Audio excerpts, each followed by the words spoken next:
Welcome to The Briefing, your weekly debrief of top news by the Arizona Republic and azcentral.com. I'm Rafael Carranza. Immigration and border issues are dominating the airwaves once again, and the two rivals for president made visits to the Arizona border in recent weeks. Vice President Kamala Harris visited the border for the first time as a presidential candidate this past Friday. She traveled to Douglas, where she toured the city's border crossing and addressed her plan for border security. Harris called for more tech investments in the ports to detect fentanyl trafficked across the border. She also supports keeping current restrictions on access to asylum, which limits it only to the ports.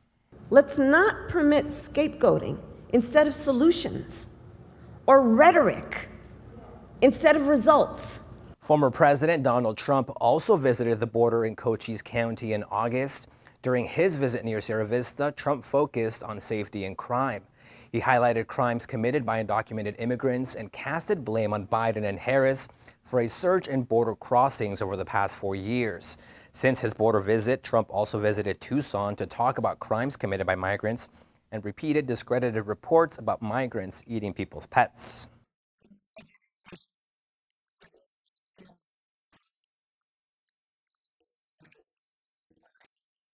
Up until a few weeks ago, Arizona was the busiest stretch for migrant crossings at the U.S.-Mexico border. In June, President Joe Biden issued an executive order restricting access to asylum. Since then, migrant crossings began to drop. Biden and Harris credited the executive order, but Mexico has also cracked down on migrants. Since the executive order, the flow of people shifted from Arizona to San Diego and El Paso. The only way for migrants to access asylum in the country is to request an appointment through a phone app. In just a few weeks, Arizona voters will decide whether to take action to address the situation at the Arizona-Mexico border via Proposition 314. It's expected to pass, but there's no guarantee that it will take effect. In 2010, just months after Jaime Deras arrived to Arizona, the state was under a national spotlight for what's considered at the time the strictest anti-immigrant law in the country, known as SB 1070. Today, Deras, who's not a citizen and cannot vote in November, is gearing up for a fight. Gracias a Dios ahora estamos más preparados. Tenemos más, como te decía hace rato, más educación cívica que nos permite estar organizados para podernos defender. The latest battleground in Arizona's fight against illegal immigration is Proposition 314, also known as the Secure the Border Act. It comes to voters from Republican lawmakers in the state legislature. They say the ballot measure helps Arizona voters take action to address illegal immigration at the border with Mexico. They can't go to the legal border crossing where they would be interviewed and given status to enter. Instead, these people sneak in between the borders.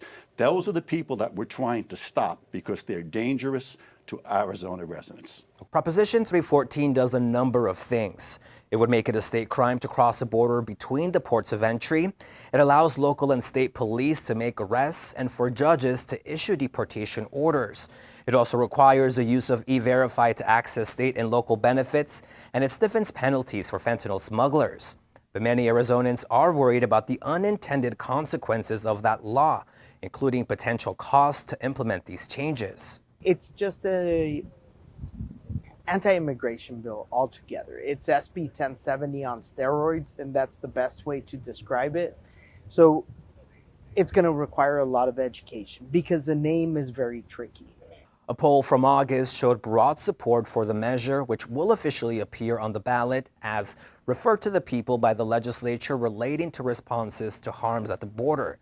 It's expected to pass. A coalition of community, business, and religious groups are pushing back. They say once they inform voters about what it does, they can change their minds. But time may be running out. With early voting starting on October 9th, there's a brief window for groups to convince voters. As I mentioned, this measure mirrors past failed policies, risking harm on our communities and infringing on the federal authority over immigration. As religious communities, we stand firm in our belief that such laws contradict the principles of compassion and justice taught to us by our faiths. Even if Proposition 314 passes, there's no guarantee that it will take effect right away. Groups opposing the measure already vowed to sue, setting off a potentially lengthy and costly court battle. Ultimately, whether it takes effect may depend on what happens in Texas. Proposition 314 is modeled after a Texas law that was blocked by courts as the federal government challenges the provisions that allows local and state police to enforce immigration laws.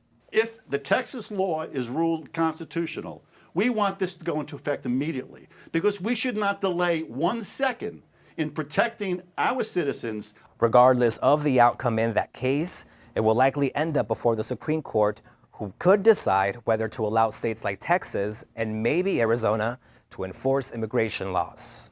To learn more about Proposition 314 and the other initiatives on the ballot for this election, check out azcentral.com or visit us on social media.